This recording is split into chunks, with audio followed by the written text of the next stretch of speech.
Welcome friends. इस video में हम जून मंथ के इंपॉर्टेंट करंट अफेयर्स कवर करेंगे। अगर आप किसी भी कॉम्पिटिटिव एग्जाम के लिए प्रिपेयर कर रहे हैं तो ये करंट अफेयर्स आपके लिए काफ़ी हेल्पफुल हैं। फर्स्ट क्वेश्चन है, which state launched Ankur initiative. Ankur यानी Atal Network for Knowledge Urbanisation and Reform. ये इनिशिएटिव कौन सी स्टेट ने लॉन्च किया है? इसका करेक्ट आंसर है ऑप्शन सी, ओडिशा ने अंकुर इनिशिएटिव लॉन्च किया है। Atal Network for Knowledge Urbanisation and Reform Ankur initiative Odisha government ने लॉन्च किया है ताकि ओडिशा में अर्बन ट्रांसफॉर्मेशन किया जा सके और ओडिशा में स्मार्ट सिटीज को डेवलप किया जा सके। नेक्स्ट क्वेश्चन है, which of the following PSUs is not among the 3 granted mini Ratna category 1 status. Recently defence minister Rajnath Singh ने 3 PSUs को मिनी रत्न कैटेगरी स्टेटस दिया है। PSU यानी पब्लिक सेक्टर अंडरटेकिंग्स को मिनी रत्न कैटेगरी 1 स्टेटस दिया है। तो इनमें से कौन सी PSU है जिसे मिनी रत्न कैटेगरी स्टेटस नहीं दिया गया है? तो इसका करेक्ट आंसर है option B, Bharat electronics limited को मिनी रत्न कैटेगरी 1 स्टेटस नहीं दिया गया है। और जिन 3 PSUs को मिनी रत्न कैटेगरी 1 स्टेटस दिया गया है, ये तीनों PSUs डिफेंस से रिलेटेड है। उनमें फर्स्ट है म्यूनिशियंस इंडिया लिमिटेड, आर्मर्ड व्हीकल्स निगम लिमिटेड, इंडिया ऑप्टिल लिमिटेड। इन 3 PSUs को मिनी रत्न कैटेगरी 1 स्टेटस दिया गया है। मिनी रत्न कैटेगरी 1 स्टेटस अगर किसी भी पब्लिक सेक्टर अंडरटेकिंग को दिया जाता है तो इसका ये मतलब होता है कि अब वो पब्लिक अंडरटेकिंग इंडिपेंडेंटली ऑपरेट कर सकती है और फाइनेंशियल ऑटोनॉमी जो है वो थोड़ी सी ज़्यादा फाइनेंशियल ऑटोनॉमी मिलेगी उन PSUs को, यानी वो अपने फाइनेंशियल डिसीजंस इंडिपेंडेंटली ले सकती है। बट इसके भी कुछ रिस्ट्रिक्शंस होते हैं। नेक्स्ट क्वेश्चन है, Valmiki Thapar passed away recently, who was. Valmiki Thapar जिनकी रिसेंटली डेथ हुई है, तो वाल्मीकि थापर कौन थे? इसका करेक्ट आंसर है option B, wildlife and tiger conservationist है वाल्मीकि थापर। वाल्मीकि थापर इंडिया के टाइगर कंजर्वेशनिस्ट हैं। ऑलमोस्ट 30 से ज़्यादा बुक्स इन्होंने लिखी है, जिनमें इनकी प्रोमिनेंट बुक्स है the last tiger, tiger fire, living with tigers. साथ ही इन्होंने कुछ डॉक्यूमेंट्रीज भी प्रोड्यूस की है जिसमें लैंड ऑफ टाइगर और माय टाइगर फैमिली है। मतलब इनके जितने भी इनिशिएटिव्स है वो टाइगर कंजर्वेशन के लिए ही इनिशिएटिव्स इनके लिए गए हैं। वाल्मीकि थापर ने टाइगर कंजर्वेशन के लिए काफ़ी सारे एफर्ट्स किए थे और मेजरली ये रणथंभौर नेशनल पार्क से रिलेटेड है। कमेंट सेक्शन में आपको बताना है रणथंभौर नेशनल पार्क जो है ये किस स्टेट में सिचुएटेड है। नेक्स्ट है, रिसेंटली मैरी इयोप्स ने अपना रिटायरमेंट अनाउंस किया है। मैरी इयोप्स कौन से स्पोर्ट से रिलेटेड है? इसका करेक्ट आंसर है ऑप्शन सी, मैरी इयोप्स जो है वो इंग्लिश फुटबॉलर है। इंग्लैंड की टॉप फुटबॉल गोलकीपर हैं मैरी इयोप्स और उन्होंने रिसेंटली अपना रिटायरमेंट अनाउंस किया है। ऑपरेशन चक्र 5, ये ऑपरेशन रिसेंटली न्यूज़ में है, तो ये ऑपरेशन किससे रिलेटेड है?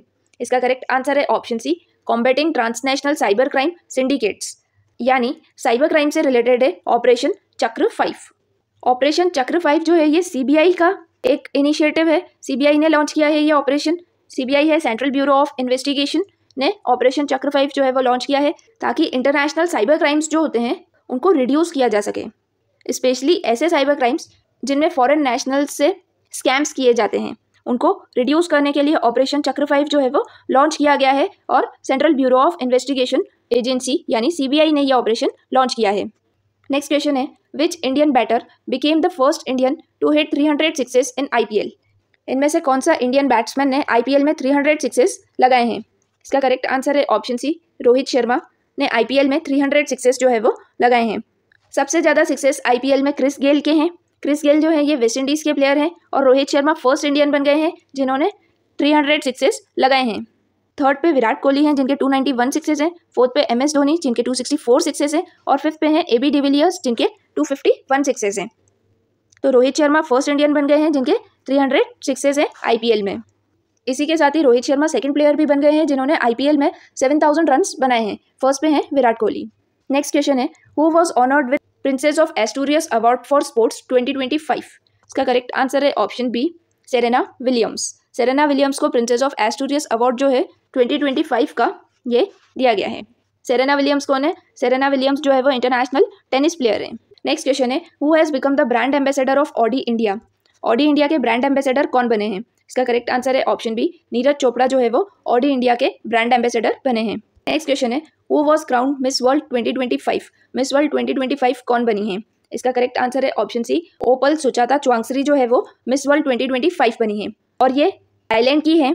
मिस वर्ल्ड का जो कंपटीशन हुआ था वो इंडिया के हैदराबाद में हुआ था और ये 72nd एडिशन था मिस वर्ल्ड कंपटीशन का। इस मिस वर्ल्ड कंपटीशन में इंडिया की तरफ से नंदिनी गुप्ता ने रिप्रेजेंट किया था। नंदिनी गुप्ता ने टॉप 20 में फिनिश किया है, उनकी रैंक 17 थी।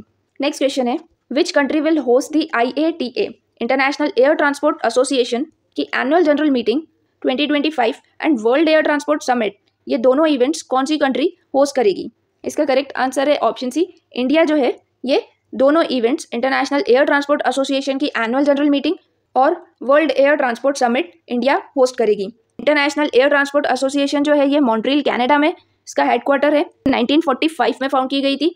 इस ऑर्गेनाइजेशन के डायरेक्टर जनरल है विली वॉल्श। नेक्स्ट क्वेश्चन है, रिसेंटली फ्लोरेंस नाइटिंगेल अवार्ड जो है वो दिए गए हैं, ये अवार्ड किस फील्ड में दिए जाते हैं? इसका करेक्ट आंसर है option C, public health and nursing की फील्ड में फ्लोरेंस नाइटिंगेल अवार्ड्स जो है ये दिए जाते हैं। प्रेसिडेंट द्रौपदी मुर्मू ने नेशनल फ्लोरेंस नाइटिंगेल अवार्ड्स दिए हैं और ये अवार्ड्स नर्सिंग की फील्ड में दिए जाते हैं और 15 आउटस्टैंडिंग नर्सेस को उनकी सर्विस के लिए ये अवार्ड्स दिए गए हैं। नेक्स्ट क्वेश्चन है, which ministry has launched the honorary rank promotion scheme for retiring personnel of CAPFs and Assam rifles? CAPF यानी सेंट्रल आर्म्ड पुलिस फोर्सेस और आसाम राइफल्स के लिए कौन सी मिनिस्ट्री ने रैंक प्रमोशन स्कीम इंट्रोड्यूस की है? इसका करेक्ट आंसर है option B, ministry of home affairs ने रैंक प्रमोशन स्कीम जो कि एक ऑनररी स्कीम है ये CAPF और आसाम राइफल्स के लिए इंट्रोड्यूस की है। मिनिस्ट्री ऑफ होम अफेयर्स ने ये स्कीम लॉन्च की है। ये स्कीम है मेजरली CAPF और आसाम राइफल्स के लिए। CAPF यानी सेंट्रल आर्म पुलिस फोर्सेस, ये scheme union home minister Amit Shah ने लॉन्च की है। ये एक ऑनररी स्कीम है जो कि रिटायरमेंट डे पे दी जाती है। लेट्स से अगर कोई कांस्टेबल है तो उसको रिटायरमेंट डे पे प्रमोट करके सब इंस्पेक्टर बना दिया जाएगा। ये स्कीम सिर्फ सिंबॉलिक है, इस स्कीम को फाइनेंशियल और पेंशन बेनिफिट्स में कंसिडर नहीं किया जाएगा। नेक्स्ट क्वेश्चन है, विच मिनिस्ट्री हैज लॉन्च्ड स्वच्छ सर्वेक्षण ग्रामीण 2025 जो कि एक इंडिया का लार्जेस्ट रूरल सैनिटेशन सर्वे है? इसका करेक्ट आंसर है मिनिस्ट्री ऑफ जल शक्ति ने स्वच्छ सर्वेक्षण ग्रामीण जो कि एक रूरल सैनिटेशन सर्वे है इसको लॉन्च किया है। When is Telangana formation day celebrated? Telangana स्थापना दिवस कब मनाया जाता है? इसका करेक्ट आंसर है ऑप्शन बी, 2 जून को तेलंगाना फॉर्मेशन डे सेलिब्रेट किया जाता है। हर साल 2 जून को तेलंगाना फॉर्मेशन डे सेलिब्रेट किया जाता है। 2 जून 2014 में आंध्र प्रदेश की कुछ डिस्ट्रिक्ट्स को सेपरेट करके एक सेपरेट स्टेट बनाई गई थी तेलंगाना। तेलंगाना इंडिया की 29th स्टेट बनी थी। 1969 से ही तेलंगाना मूवमेंट चल रहा था ताकि एक सेपरेट स्टेट तेलंगाना फॉर्म की जा सके और आंध्र प्रदेश रीऑर्गेनाइजेशन एक्ट 2014 से तेलंगाना स्टेट फॉर्म की गई। तेलंगाना के फर्स्ट चीफ मिनिस्टर के चंद्रशेखर राव बने। तेलंगाना की कैपिटल हैदराबाद है। 10 सालों तक 2014 से 2024 तक हैदराबाद दोनों स्टेट्स आंध्र प्रदेश और तेलंगाना की कॉमन कैपिटल बनी रही। तेलंगाना फॉर्मेशन डे का मेजर पर्पस यही है कि 1969 में जो तेलंगाना एजिटेशन हुआ था उस टाइम पे काफ़ी सारे लोगों ने अपनी लाइफ सेक्रीफाइस की थी ताकि तेलंगाना एक सेपरेट स्टेट बन सके। उन्हीं के ही एफर्ट्स को रिकॉग्नाइज करने के लिए तेलंगाना फॉर्मेशन डे सेलिब्रेट किया जाता है। नेक्स्ट क्वेश्चन है, recently Perito Moreno Glacier is in news, where is this glacier located? हाल ही में पेरिटो मोरिनो ग्लेशियर न्यूज़ में है, ये ग्लेशियर कहाँ सिचुएटेड है? इसका करेक्ट आंसर है option B, Argentina. Perito Moreno glacier जो है ये अर्जेंटीना में सिचुएटेड है। अर्जेंटीना जो कि एक कंट्री है जो साउथ अमेरिका कॉन्टिनेंट में सिचुएटेड है, वहाँ पे एंडेस माउंटेन्स की रेंज में पेरिटो मोरिनो ग्लेशियर जो है वो सिचुएटेड है। पेरिटो मोरिनो ग्लेशियर, ये ग्लेशियर इसीलिए न्यूज़ में था क्योंकि ये ग्लेशियर पिघलता जा रहा है। इस ग्लेशियर को व्हाइट गियांट भी कहते हैं। ये ग्लेशियर एक UNESCO world heritage site Los Glaciares National Park में सिचुएटेड है। वर्ल्ड का बिगेस्ट ग्लेशियर लैम्बार्ट ग्लेशियर है जो कि अंटार्कटिका आइलैंड में सिचुएटेड है। नेक्स्ट क्वेश्चन है, recently which state has been declared 100% literate under the Ullas Nav Bharat साक्षरता प्रोग्राम? हाल ही में किस राज्य को उल्लास नव भारत साक्षरता कार्यक्रम के तहत 100% लिटरेट स्टेट डिक्लेयर किया है? इसका करेक्ट आंसर है ऑप्शन बी, गोवा। उल्लास यानी understanding life long learning for all in society, ये एक सेंट्रली स्पॉन्सर्ड स्कीम है जो कि 2022 से 2027 तक इम्प्लीमेंट की जाएगी। ये स्कीम नेशनल एजुकेशन पॉलिसी 2020 की रिकमेंडेशन के बेसिस पे ही इम्प्लीमेंट की गई है। इस स्कीम का मेजर पर्पस यही है कि ऐसे एडल्ट्स जिनकी एज 15 ईयर्स या उससे अबव है और किसी भी रीजन से उनकी एजुकेशन कंप्लीट नहीं हो पाई तो उन स्टूडेंट्स को एक अपॉर्चुनिटी दी जा सके ताकि वो अपनी एजुकेशन को कंप्लीट करें और कंट्री की ग्रोथ में एक इंपॉर्टेंट रोल प्ले करें। नेक्स्ट क्वेश्चन है, who has topped the medal table in 2025 Asian athletics championship? Asian athletics championship 2025 की मेडल टैली में किसने टॉप किया है? इसका करेक्ट आंसर है ऑप्शन ए, चाइना। 2025 की एशियन एथलेटिक चैंपियनशिप का ये 26th एडिशन था जो कि 27 से 31 मई 2025 तक खेला गया। ये साउथ कोरिया के गुमी सिविक स्टेडियम में खेली गई थी। इस चैंपियनशिप में 43 नेशंस ने पार्टिसिपेट किया और 2000 से ज़्यादा एथलीट्स थे। 45 ट्रैक एंड फील्ड इवेंट्स इस चैंपियनशिप में खेले गए। अगर बात करें मेडल टैली की तो फर्स्ट पे चाइना है। चाइना ने टोटल 32 मेडल्स जीते हैं जिसमें 19 gold, 9 silver and 4 bronze medals हैं। सेकंड पे इंडिया है। इंडिया ने टोटल 24 मेडल्स जीते हैं जिसमें 8 गोल्ड, 10 सिल्वर और 6 ब्रॉन्ज मेडल्स हैं। थर्ड पे जापान है। जापान ने 28 मेडल्स जीते हैं जिसमें 5 gold, 11 silver and 12 bronze medals हैं। अगर हम बात करें नोटेबल इंडियन अचीवमेंट्स की, तो गुलबीर सिंह ने 2 गोल्ड मेडल्स जीते हैं। गुलबीर सिंह एक लॉन्ग डिस्टेंस रनर हैं। नेक्स्ट क्वेश्चन है, where will India's first AI SEZ यानी special economic zone be launched at a cost of 1000 crore. Bharat का पहला AI special economic zone 1000 crore की लागत से कहाँ शुरू किया जाएगा? इसका करेक्ट आंसर है ऑप्शन डी, नवा रायपुर में इंडिया का first AI special economic zone setup किया जाएगा। नवा रायपुर ये छत्तीसगढ़ में सिचुएटेड है। यहाँ पे इंडिया का first AI special economic zone setup किया जाएगा। नेक्स्ट क्वेश्चन है, where has China recently established an international arbitration organisation. Recently China ने इंटरनेशनल आर्बिट्रेशन ऑर्गेनाइजेशन कहाँ स्टैब्लिश की है? इसका करेक्ट आंसर है ऑप्शन बी, हांगकांग में चाइना ने इंटरनेशनल आर्बिट्रेशन ऑर्गेनाइजेशन जो है वो स्टैब्लिश की है। ये ऑर्गेनाइजेशन इंटरनेशनल लेवल के जितने भी डिस्प्यूट्स हैं उनको रिजॉल्व करेगी और एज अ मीडिएटर वर्क करेगी।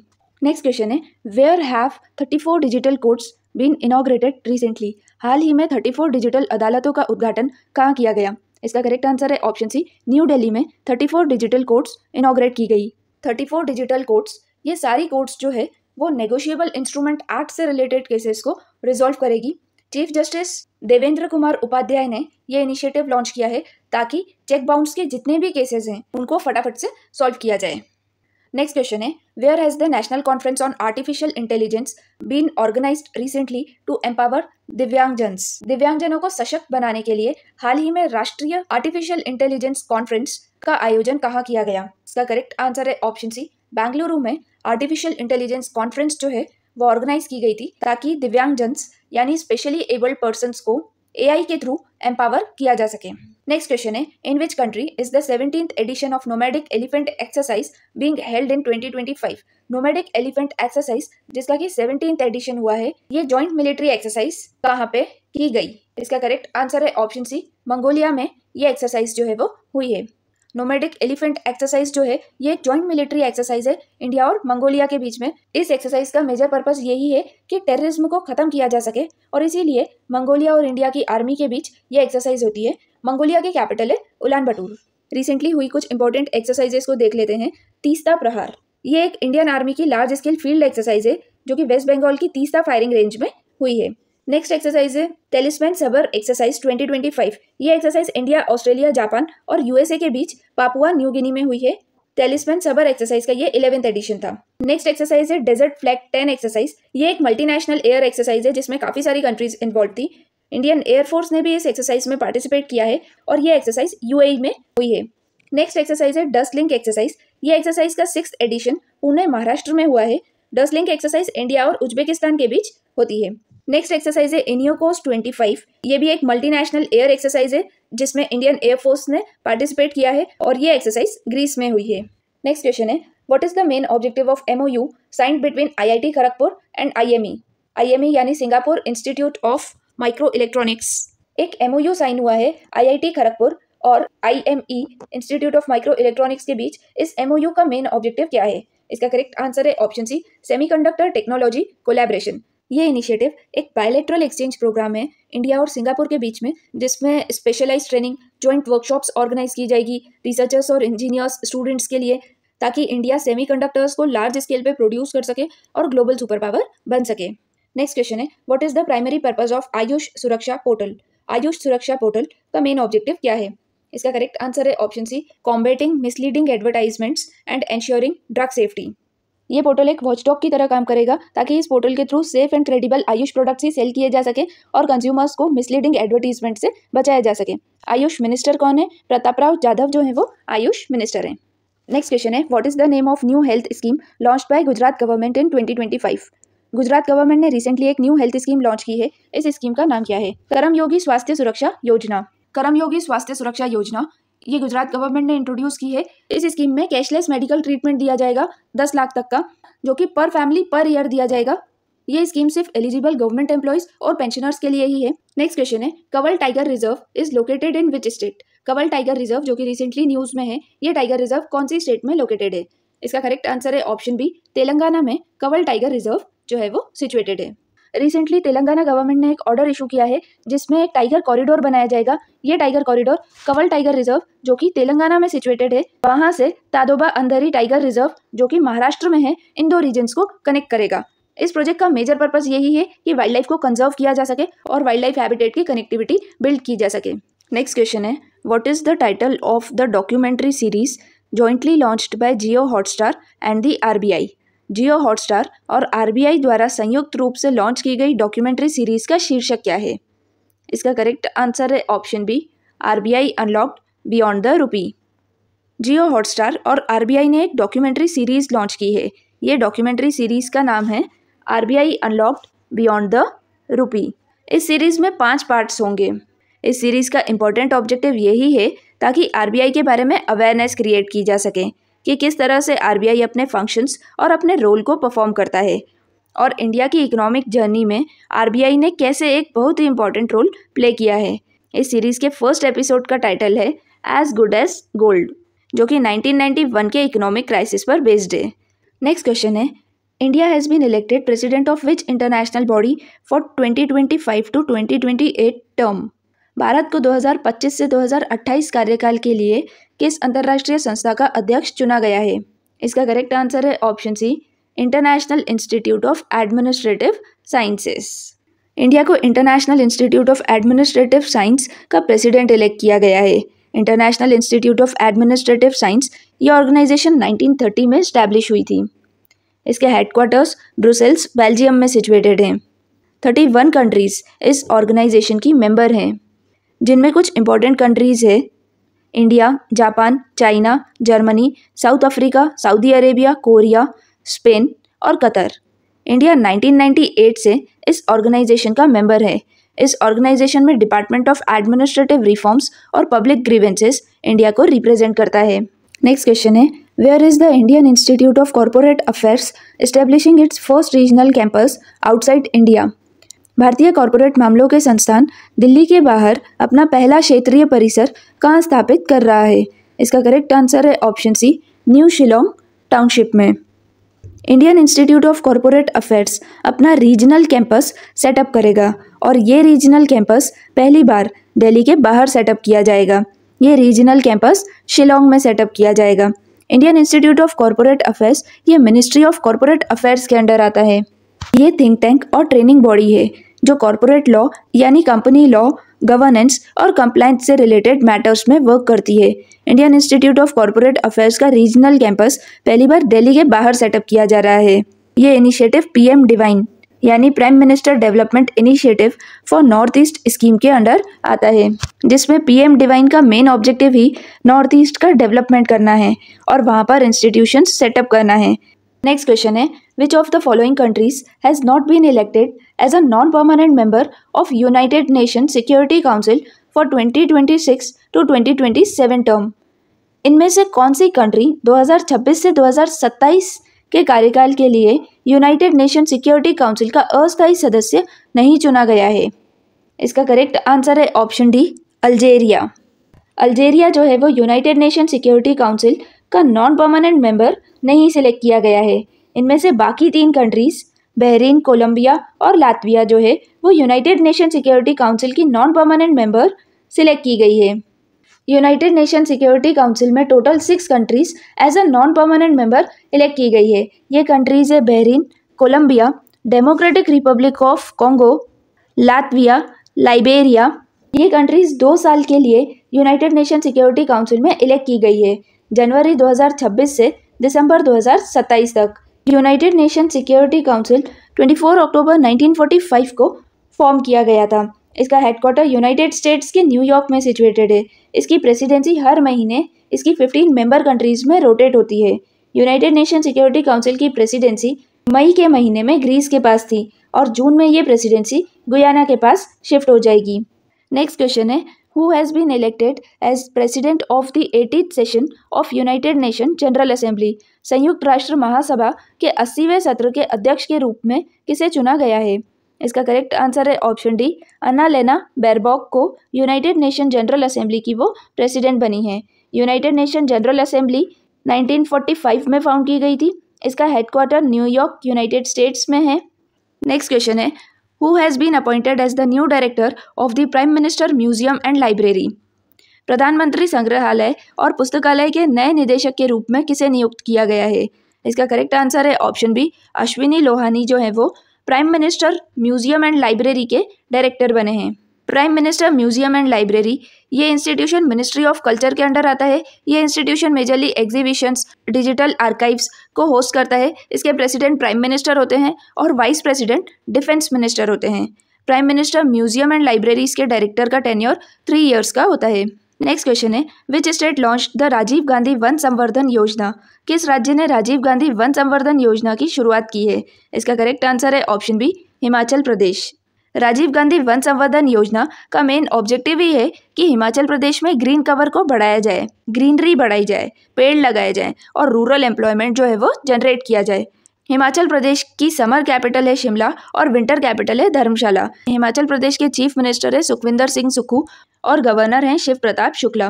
नेक्स्ट क्वेश्चन है, which country became 101st member to accept the WTO agreements on fisheries subsidies. मछली पालन सब्सिडी पर वर्ल्ड ट्रेड ऑर्गेनाइजेशन समझौते को स्वीकार करने वाला 101वां देश कौन बना? इसका करेक्ट आंसर है option C, Nicaragua. Nicaragua world trade organisation की 101st कंट्री बनी है जिसने फिशरीज सब्सिडीज एग्रीमेंट को एक्सेप्ट किया है। यह एग्रीमेंट काफ़ी इंपॉर्टेंट है ताकि हार्मफुल और इलीगल फिशिंग प्रैक्टिसेस को रोका जा सके और मरीन डाइवर्सिटी को रिस्टोर किया जा सके। नेक्स्ट क्वेश्चन है, which countries interim government recently unveiled a new series of bank notes.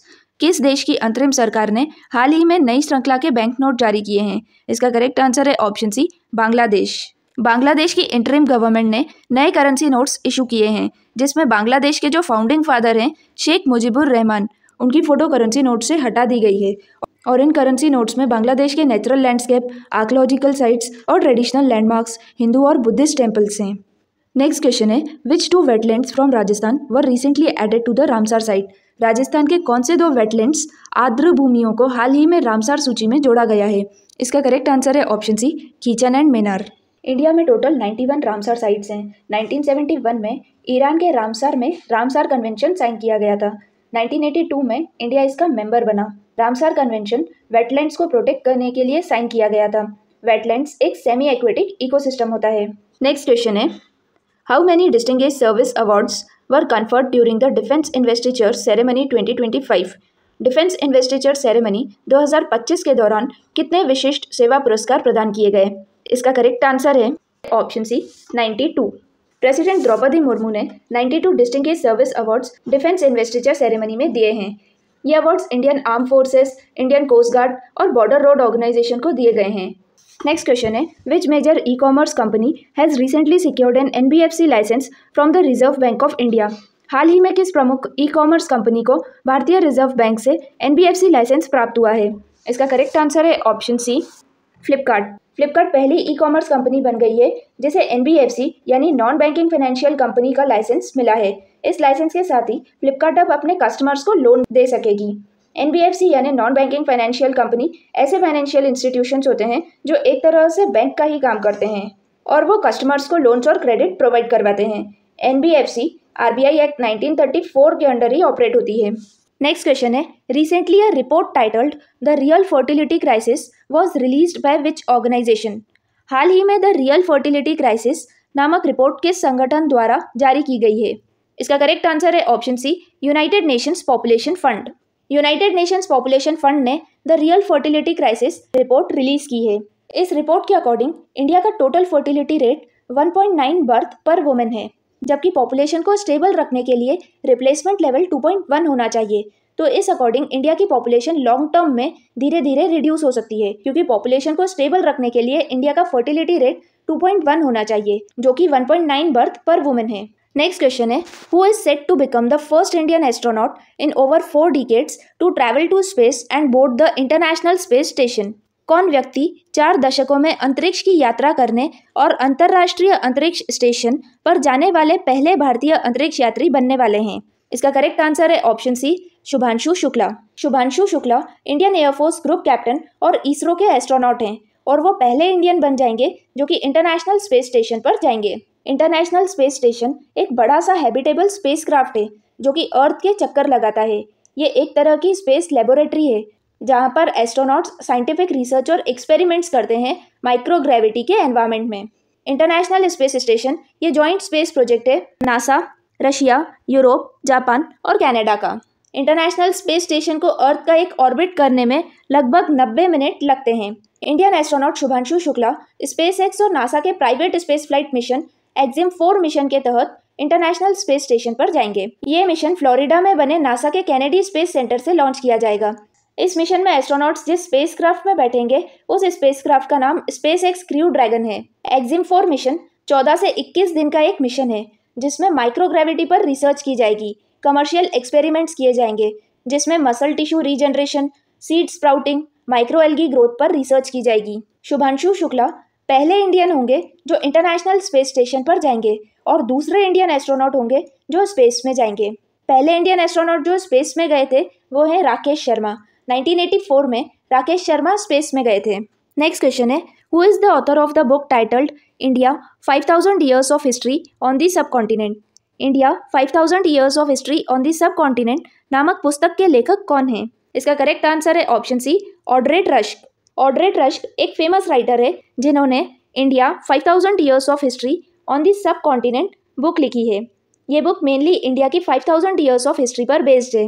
Next question है, Nicholas Pooran who recently announced his retirement from international cricket represented which country? Nicholas Pooran जिन्होंने हाल ही में अंतर्राष्ट्रीय cricket से संन्यास की घोषणा की है, किस देश का प्रतिनिधित्व करते थे? इसका करेक्ट आंसर है option B, West Indies. Nicholas Pooran जिन्होंने रिसेंटली इंटरनेशनल क्रिकेट से रिटायरमेंट लिया है वो वेस्ट इंडीज के प्लेयर हैं। नेक्स्ट क्वेश्चन है, where will India's first e waste recycling park be established? भारत का पहला ई वेस्ट रिसाइकलिंग पार्क कहाँ स्थापित किया जाएगा? इसका करेक्ट आंसर है ऑप्शन बी, होलम्बी कालान, दिल्ली। दिल्ली में इंडिया का पहला ई वेस्ट रिसाइकलिंग पार्क स्टैब्लिश किया जाएगा। इस रिसाइकलिंग पार्क की ई वेस्ट को प्रोसेस करने की कैपेसिटी 51,000 टन्स पर ईयर होगी। ये इनिशिएटिव दिल्ली के एनवायरमेंट मिनिस्टर मनजिंदर सिंह सिरसा ने अनाउंस किया है। नेक्स्ट क्वेश्चन है, हु लॉन्च द उम्मीद पोर्टल फॉर वक्फ मैनेजमेंट? वक्फ प्रबंधन के लिए उम्मीद पोर्टल किसने लॉन्च किया है? इसका करेक्ट आंसर है option C, Kiren Rijiju. Kiren Rijiju minister of parliamentary affairs और मिनिस्टर ऑफ माइनॉरिटी अफेयर्स भी हैं।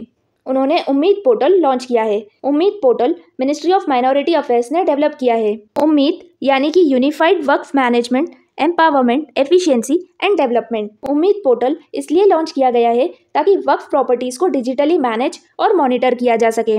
वक्फ प्रॉपर्टीज ऐसी प्रॉपर्टीज होती है जो रिलीजियस या फिर चैरिटेबल पर्पस के लिए डोनेट की गई है। ये प्रॉपर्टीज स्पेशली मुस्लिम कम्युनिटी के वेलफेयर के लिए डोनेट की जाती है। नेक्स्ट क्वेश्चन है, what honour has MS Dhoni received in 2025? 2025 में MS धोनी को कौन सा सम्मान प्राप्त हुआ है? इसका करेक्ट आंसर है option C, ICC hall of fame. Recently Mahendra Singh Dhoni को ICC हॉल ऑफ फेम दिया गया है। ICC हॉल ऑफ फेम ये ऑनर 2009 में ICC ने स्टैब्लिश किया था ताकि क्रिकेट में जिन प्लेयर्स का ग्रेटेस्ट कंट्रीब्यूशन रहा है उनको सम्मानित किया जा सके।